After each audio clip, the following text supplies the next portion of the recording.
అనేది మేము మా క్లబ్ ఉద్దేశంగా పెట్టుకున్నాము.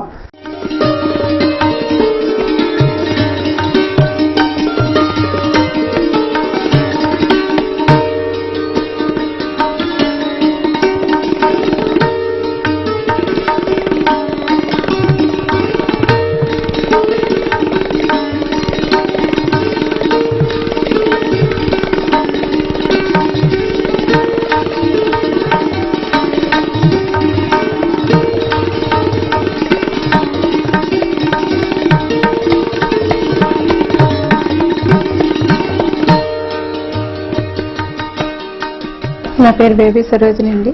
సీతారత్నం గారు మేము చాలా క్లోజ్ ఫ్రెండ్స్గా ఉండేవాళ్ళం అండి. ఎప్పుడన్నా బయటకు వెళ్ళేటప్పుడు వాళ్ళ అనాథలను చూసి అనేవారు, నేను ఎప్పటికన్నా ఆశయం పెట్టాలని నాకు మనసులో ఉండిపోయింది. ఈ ఆశయం అనాథ శరణాలయంలో పెట్టాలనుకుంటున్నామండి అని చెప్పి ఆవిడ ఎప్పుడు బాధపడుతూ ఉండేవారు వాళ్ళని చూసండి. ఆ ముసలమ్మల్ని ఏమో కనపడినప్పుడల్లా మా ఇంటికి రమ్మా మేము చూసుకుంటాం అంటే మనకే లేకుండా ఉంటే ఇప్పుడు ఇవన్నీ ఎందుకండి అన్నా, లేదు నేను కంపల్సరీగా చేయాలని అంటూ ఉండేవారండి ఆవిడ. వాసాన్ని గ్రాసాన్ని మాత్రమే కాదు, ఆరోగ్య విషయంలోనూ ఈ ఆశ్రమం సేవానిరతి మెండుగా ఉన్న ఒక డాక్టర్ని ఎంపిక చేసుకోవడం ముదావహం. పరిమిత సౌకర్యాల మధ్య మెరుగైన ఆరోగ్యాన్ని అందించడానికి ప్రయత్నిస్తున్న ఈ డాక్టర్ మాటలలోని ఆ ఇబ్బందిని విందాం. నా పేరు వెంకటేశ్వరరావు అండి. సాయి తులసి క్లినికల్ ల్యాబొరేటరీ ప్లస్ సాయి తులసి క్లినిక్ రన్ చేస్తాం పెజ్జోనపేటలో. ఈ వెంకటనారాయణ గారు, సరోజిని గారు నా పేషెంట్లు. వాళ్ళ ద్వారా నాకు ఈ అరుణ మహిళా మండలి వృద్ధుల ఆశ్రమం పరిచయము. వీళ్ళకి ఏదో సేవ చేయాలని నా ఖాళీగా ఉన్న టైంలో వచ్చి వీళ్ళకి ఉచితంగా వైద్య సేవలు అందిస్తూ వీళ్ళకి బీపీకి ప్లస్ ఎంజైమ్ సిరప్స్, బీకాంప్లీ సిరప్స్ నాకు సాయంత్రం వరకు సాయం చేయడం వరకు చేస్తున్నాను. ఇంకా నా స్నేహితుల ద్వారా కూడా సాయం చేపిద్దామని కూడా అనుకుంటున్నాను. ఇంకెవరన్నా మంచి అంటే మెరుగైన వైద్యం కోసం ఇప్పుడు బీపీ, షుగర్ల వరకు నేను చేయగలను. ఈసీజీ అటువంటి కావాలంటే ఈసీజీ మిషన్ కావాలి. అటువంటి నాకు నా పరిధికి మించి ఉంటాయి. సాధారణంగా వీళ్ళకి డయాబెటీస్, హైపర్ టెన్షన్ రెండు వస్తాయండి. వీళ్ళకి ప్రస్తుతానికి కొంతమంది వీళ్ళల్లో హైపర్ టెన్షన్తో బాధపడుతున్నారు. వీళ్ళకి ప్లస్ ఎనీమియా పేషెంట్స్ అంటే రక్తహీనతతో బాధపడుతున్నారు. వీళ్ళకి కదలలేని కొంతమంది ఆర్థరైటిస్తో బాధపడుతున్నారు. కొంతమందికి ఈసీజీ ప్రాబ్లం అంటే హార్ట్ ఎన్లార్జ్మెంట్ కూడా ఉంది వీళ్ళకి. ఇవి కూడా చాలా వీళ్ళ వయసు పైబడి ఉంది. వీళ్ళకి నా పరిధి దాటే ఉంటుంది. వీళ్ళకి చేయాలంటే కూడా సాధ్యమైనంత వరకు బీపీ కంట్రోల్ చేసుకుంటూ వీళ్ళకి కౌన్సిలింగ్ ఇచ్చుకుంటూ చేసుకుంటూ వస్తున్నాను. అలాగే డయాబెటీస్ పేషెంట్ కూడా ఉన్నారు. వీళ్ళకి టైం టు టైం డైట్ ఇవ్వడం కానీ, వీళ్ళకి మెడిసిన్స్ ఇవ్వడం కానీ కొద్దిగా ఖరీదుతో కూడుకున్నది ఇది. అందులో నా వరకు వీళ్ళు మేడం గారే చేయటం, అప్పలరాజు గారు కానీ వాళ్ళు చేస్తున్నారు. కానీ వీళ్ళు ఇచ్చేది సరిపోదు, ఇంకా కావాలి వాళ్ళకి. ఆ రోజునున్న వాళ్ళకి ఇప్పటికి జనాభా పెరిగారు, వీళ్ళలో డిసీజ్ కూడా పెరిగినాయి. వీళ్ళకి మెరుగైన వైద్యం కావాలంటే ఇంకేదన్నా డాక్టర్ సహాయం కావాలి, అలాగే దాతల సహాయం కూడా కావాలి. ఈ కన్ను మరీను మాడబడ్డు పోటు మంట, సురుకు పోట్లు మంట, నీళ్లు కారుతాం, పుసురు కారుతాం.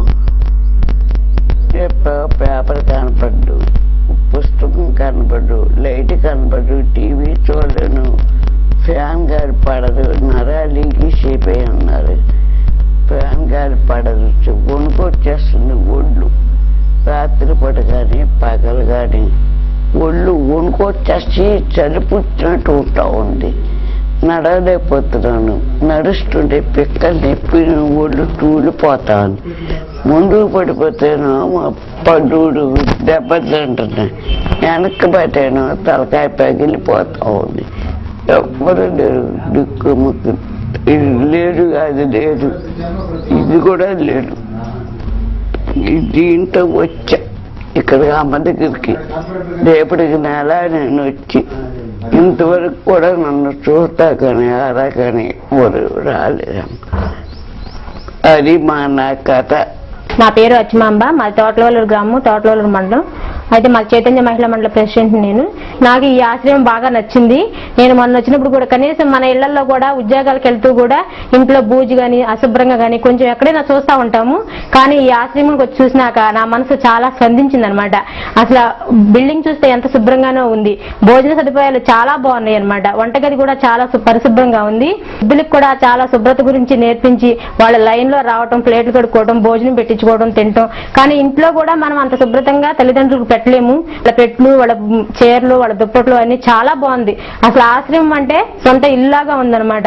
కానీ ఇలా చేయాలి అంటే మనసులో ఎంతో సంకల్పం రావాలి. అసలు ఫస్ట్ గా పెట్టుకోవడమే చాలా తక్కువగా పెట్టుకుంటారు. కనీసం కన్న తల్లిదండ్రులకు పెట్టాలంటేనే ఆహారం ఈ రోజుల్లో చాలా బాధపడే వాళ్ళు ఉన్నారు. కానీ ఈ రోజున ఆమె జన్మ ధన్యమైనట్టే.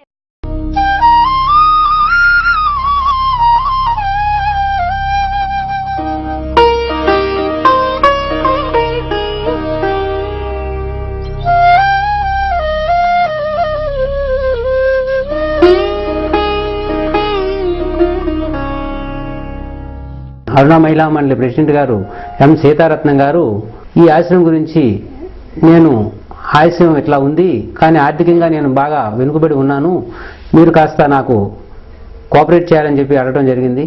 వాళ్ళ దగ్గర నుంచి పైసా కూడా ఆశించకుండా ఆమె తాలూకా కష్టం అంటే రియల్ ఎస్టేట్లో అట్లా వర్క్ చేసి వాటి మీద వచ్చిన కమిషన్ని ఆమె ఇందులో ఖర్చు పెట్టి ఆ వృద్ధులకి అన్నం అనేది పెట్టడం జరుగుతుంది. దానికి చాలా క్రిటికల్గా అనిపించి వసుధ ఫౌండేషన్ వాళ్ళని అర్థించడం జరిగింది.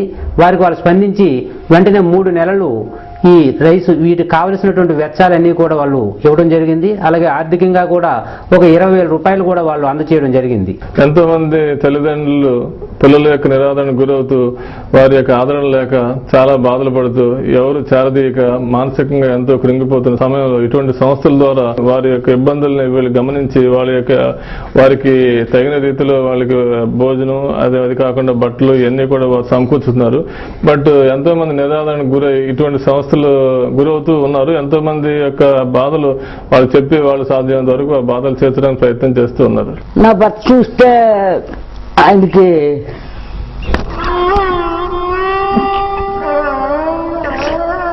ఆయన బాగులేదండి. 40 సంవత్సరాలు కష్టపడ్డారు. ఆయన ఆరోగ్యం బాగులేదు. 300-400 షుగర్ ఉంది. కాలు రావడం లేదు. మైండ్ చెదిరిపోయింది. ఈ పిల్లలకి ఆస్కారం లేదని ఇక్కడికి చేరిపోయినాను. పిల్లలు చూసిన దిక్కు లేదు. వాళ్ళ పిల్లలు కాలు బతికించుకుంటున్నారు. నాకే దిక్కు లేదు. అందుకే నేను అనాథాశ్రమంలో చేరిపోయినాను. చేరిపోయి ఇక్కడే బాగా చూస్తున్నారని ఇక్కడికి చేరిపోయి నేను ఇక్కడే ఫోన్ చేసి ఇక్కడే ఉంటున్నాను. వీరంకమైనమండి పేరు. పామరు మాది. పిల్లలు లేరు, ఎవరు లేరు. నేను ఇక్కడ మనవరాల దగ్గర చట్టం ద్వారా వచ్చి ఉంటున్నాను. ఇక్కడికి వచ్చే అమ్మగారు బాగానే చూస్తున్నారు. నాకు అక్కడ ఎవరు చూసేవాళ్ళు లేరండి. ఇక అక్కయ్యని బట్టి మనవరాలను బట్టి ఇక్కడికి వచ్చా. నాకు ఎవరు లేరు, ఎవరు చూసేవాళ్ళు లేరు, అన్నవాళ్ళు లేరు. ఇక నా పేరు అంజమ్మ. ఒక అబ్బాయి అయితే ఉంటుండగానే అబ్బాయికి జబ్బు చేసి చచ్చిపోయాడు. చచ్చిపోతే అప్పుడు కోలవరం పుట్టింటికి వెళ్ళిపోయింది. నేను ఇక్కడ మనవరాలంటే సింగనగరంలో తీసుకొచ్చారు. నన్ను చూస్తున్నారు వాళ్ళే. ఇది తర్వాత వాళ్ళ పరిస్థితి కూడా బాగోలేదని నేను వచ్చి ఇక్కడ సీతారత్నం గారి దగ్గరికి వచ్చి ఉండానండి. అదే మాకు తల్లిలాగా చూస్తుంది. ఇప్పటికి శుభ్రంగా పెడుతున్నారు, శుభ్రంగా చూస్తున్నారు. తల్లి కంటే అన్నిటిగా చూస్తున్నారు. మాకు శుభ్రంగా సదుపాయం ఉంది. అందరూ కలిసిమెలిసిగా ఉంటున్నాం. అక్క మీదే నువ్వు నేను కలిస్తే మనంగా మారినట్లు, భిన్నత్వంలో ఏకత్వమై నిలిచినట్లు, దూరాలకి సంస్కృతులకి కులమత భాషలకి అతీతంగా ఇక్కడ చేరిన వీరందరూ వారి మధ్య దూరాన్ని మర్చిపోయి కలిసి పనిచేసుకోవడం చూస్తే ఐకమత్యమే బలమన్నది రుజువవుతోంది. నా పేరు జ్యోతి. నేను 15 సంవత్సరాల విశ్వ హిందూ పరిషత్ లో సోషల్ వర్క్ చేశానండి. ఈ అరుణ మహిళా మండలి వృద్ధాశ్రమానికి రావడం కారణం వాసవి క్లబ్ మెంబర్స్ ఆంజనేయులు గారు, సాయి గారు వాళ్ళు ఇక్కడికి వచ్చామండి. వచ్చిన తర్వాత మాకు ఎంతో బాగా నచ్చిందండి విషయం. ఇక్కడ మాకు కూడా ఓల్డ్ ఏజ్ హోమ్ ప్రారంభించాలని కోరికండి. రోడ్ల మీద చూస్తూ ఉంటాం ఎంతో మంది అనాథ వాళ్ళు. వాళ్ళు అడుక్కొని ఆ పూటకి తినడానికి కూడా లేక చాలా బాధపడుతూ ఉంటారు. కానీ మాకు సరైన కోఆపరేషన్ లేక కొన్ని బాధ్యతల వల్ల మేము కూడా ట్రస్ట్ నడపలేకపోయాం. కానీ మా ఆశ మాత్రం అట్లా ఉండిపోయింది. అట్లా ఉండడం వల్ల ఇట్లా మాకు ఇది పని నచ్చింది. అందరి దగ్గర వెళ్ళి కలెక్ట్ చేసి తీసుకొచ్చి వీళ్ళకి అందజేస్తూ ఉంటాము. మేము చాలా సేవా సంస్థలు చూస్తున్నాము. ఆడవాళ్ళ ఉండి కూడా ఇంకో ఆడవాళ్ళ గురించి ఇంత బాగా ఆలోచించి డబ్బు లేకపోయినా శ్రమదానము ఇంకా వాళ్ళ దగ్గర లేకపోయినా బయట వాళ్ళ దగ్గరికి వెళ్ళి అడిగి తీసుకొచ్చి చేస్తున్నందుకు మేము కూడా ఏదో ఒకటి చేయాలని ఆవిడని చూసి చాలా సంతోషం కలిగిందండి.